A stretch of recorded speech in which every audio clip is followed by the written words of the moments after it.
Hello student, बेटा आज हम नव भारती हिंदी पाठमाला लेसन नंबर 11 बड़ों का अनुभव भावपूर्ण कथा रीड करेंगे।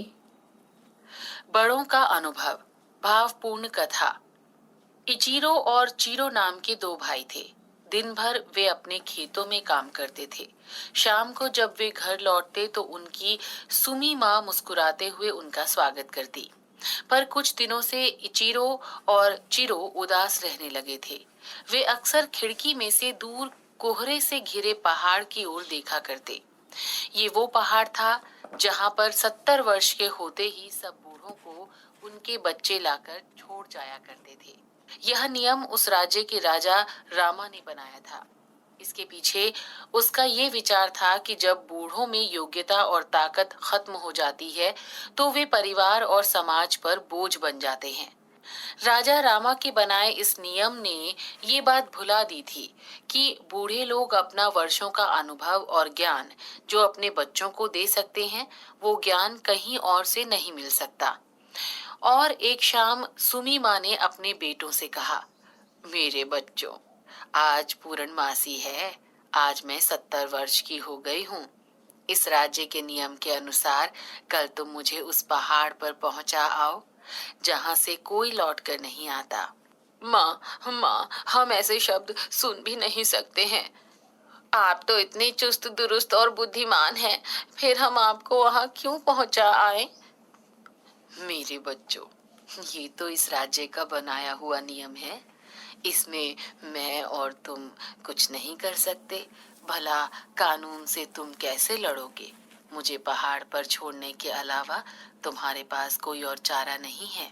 और अगली सुबह सुमी ने बड़े प्यार से अपने घर को घूम घूम कर देखा और मन ही मन बोली, सभी कपड़े दुरुस्त हो गए हैं। मैंने अपने बच्चों के लिए आखिरी खाना भी बना दिया है। अब यहाँ से विदाई लेने का समय आ गया है। दोनों भाई अपनी माँ को डोली में बैठाकर यात्रा के लिए रवाना हुए।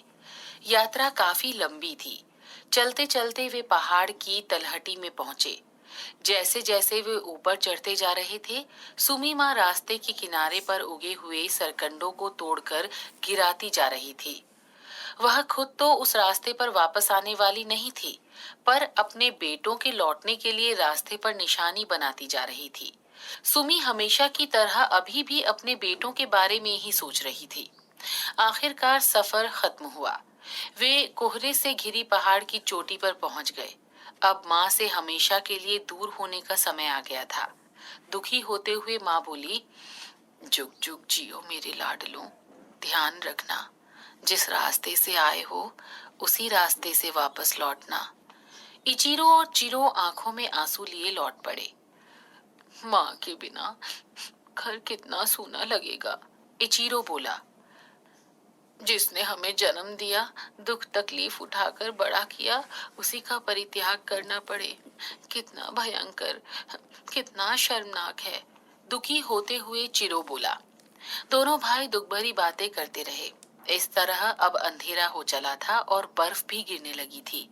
उतावलेपन में दोनों भाइयों ने छोटे रास्ते से नीचे उतरने का फैसला किया, लेकिन अचानक बर्फ के फाहे घने होने लगे और जोरदार तूफान शुरू हो गया।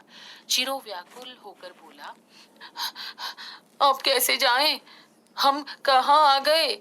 इचिरो, हम रास्ता भटक गए हैं, आगे कोई भी रास्ता नहीं है। और निराश होकर वे वापस पहाड़ की चोटी की ओर दौड़ पड़े। चिरो, माँ तुम कहाँ हो? इचिरो, हाँ हम रास्ता भटक गए हैं, कहाँ हो माँ? बर्फ से सुन्न अधमरी सी सुमी माँ झाड़ियों के पीछे पड़ी थी। अपने बेटों की आवाज कानों में पहुंचते ही उसमें चेतना आ गई। मेरे मेरे बच्चे मुसीबत में हैं, उन्हें मेरी जरूरत है। ये कहते हुए वह आगे बढ़ी तो सामने उसके दोनों बेटे खड़े थे। अब इचीरो और चिरो ने माँ को डोली में बैठाया और घर की ओर चल दिए। माँ, वो देखो, टूटे हुए सरकंडे पड़े हैं ना, उसी रास्ते चलो मेरे बच्चों। बड़ी आसानी से और आत्मविश्वास के साथ सुमी उन्हें पहाड़ से नीचे ले आई। बेटा इस लेसन का सारांश बता रही हूँ मैं आपको। यह कहानी चीरो इचरो नामक दो भाइयों व उनकी माँ सुमी की है। दोनों भाई उस पहाड़ को देखकर उदास हो जाते थे, जिस पर वहाँ के राजा के बनाए नियम के अनुसार वहाँ के बूढ़े लोगों को 70 वर्ष के पश्चात छोड़ दिया जाता था। दोनों भाइयों की माँ सुमी 70 वर्ष की हो गई थी। सुमी माँ ने दोनों भाइयों से उसे पहाड़ पर छोड़कर आने के लिए कहा। वहाँ के राजा का मानना था कि इस उम्र में बूढ़े लोगों ने न कार्य करने की क्षमता रह जाती है और न योग्यता। वे बच्चों पर बोझ बने, इससे बेहतर है कि उन्हें उस पहाड़ पर छोड़ दिया जाए। दोनों भाई माँ को छोड़कर लौट रहे थे, किंतु रास्ता भूल गए। दोनों भाई भी माँ को पुकारने लगे। बेसुध माँ बेटों की आवाज़ सुनकर जाग उठी। सुमी माँ की मदद से दोनों भाइयों को सही रास्ता का ज्ञान हुआ। अब उन्होंने तय किया कि माँ को अपने घर वापस ले जाएंगे। मूल्य है, बड़े बुजुर्ग समाज या परिवार पर बोझ नहीं, बल्कि अनुभव पथ पर प्रदर्शक होते हैं। इस तरह वे अपने घर वापस लौट आए। इचीरो, हम तुम्हें कभी नहीं जाने देंगे माँ। चिरो, चाहे हमें कुछ भी क्यों ना सहना पड़े। दोनों भाइयों ने अपनी माँ को झोपड़ी के पिछले वाले हिस्से में छिपा दिया, ताकि गांव वालों और सिपाहियों को उसका पता ना चल सके। अब तीनों बड़े आनंद से घर में रहने लगे। एक दिन उस राज्य के राजा रामा ने सभी परिवारों के पुरुषों को बुलवाया और कहा, मैं कुछ काम बताऊंगा जो कि तुम सबको करने होंगे। जो लोग असफल रहेंगे उन पर भारी जुर्माना लगेगा।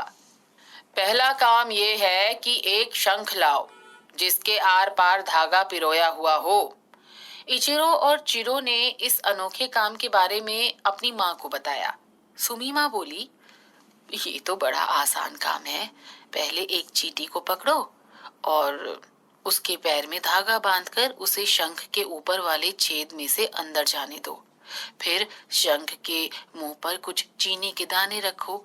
चीनी के दानों से आकर्षित होकर चींटी शंख में से अपना रास्ता बनाकर निकलेगी तो धागा भी शंख के मुंह तक पहुंच जाएगा। और हाँ, अंत में चींटी के पैर से धागा निकालना मत भूलना। दोनों भाइयों ने माँ के बताए नियम के अनुसार काम किया और अगले दिन राजा के दरबार में पहुंच गए। राजा ने पूछा, किस किस ने काम पूरा किया है? सिर्फ इचीरो और चिरो ने ही काम पूरा किया था। राजा, बहुत खूब इचीरो और चिरो। और हाँ, जो लोग ये काम नहीं कर पाए उन्हें जुर्माना भरना होगा। सब गांव वालों को जुर्माना भरना पड़ा। अब राजा ने दूसरा काम बताया, एक ऐसा ढोल लाओ जो बिना बजाए बजता हो। सभी आश्चर्यचकित रह गए कि ऐसा ढोल भला कैसे बन सकता है।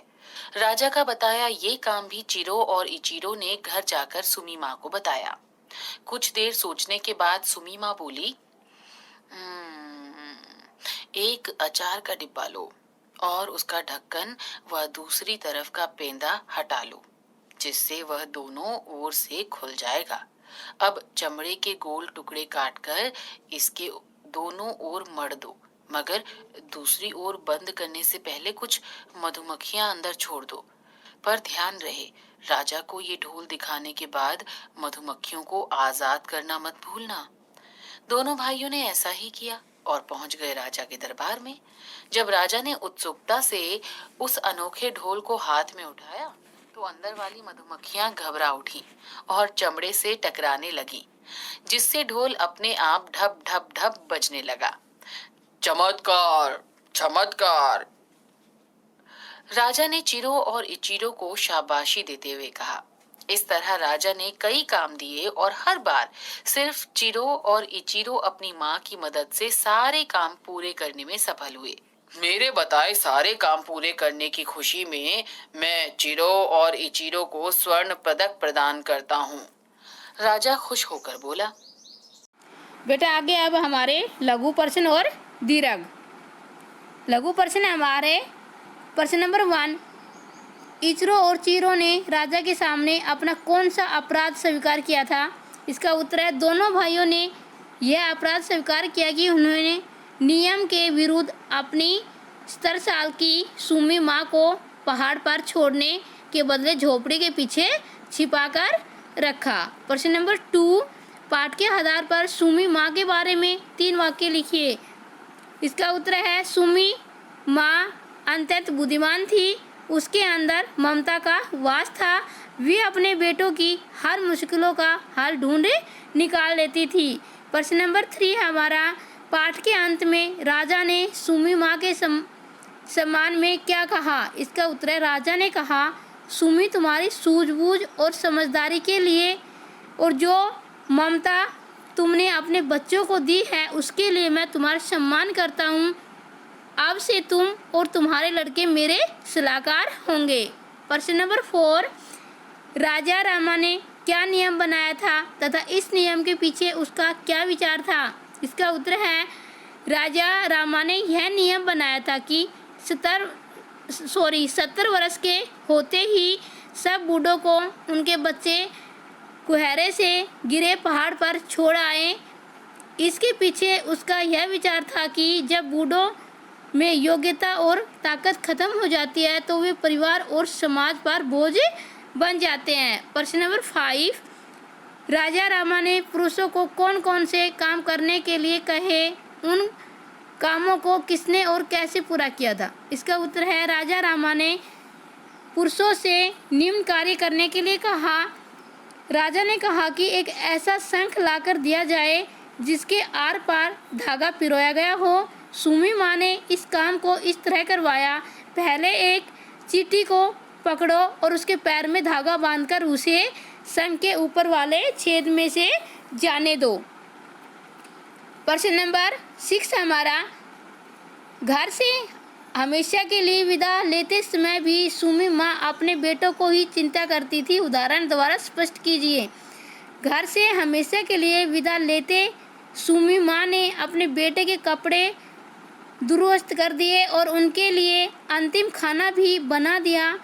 जब चीरो इचरो सुमी माँ को पहाड़ पर छोड़ने जा रहे थे तभी भी सुमी माँ उनके रास्ते पर निशाने छोड़ती जा रही थी। ओके, ये बेटा आपके प्रश्नोत्तर, ये आपको फेयर नोटबुक में करने राइट। थैंक्स बेटा। अब हम इसके करेंगे प्रश्नोत्तर अति लघु प्रश्न।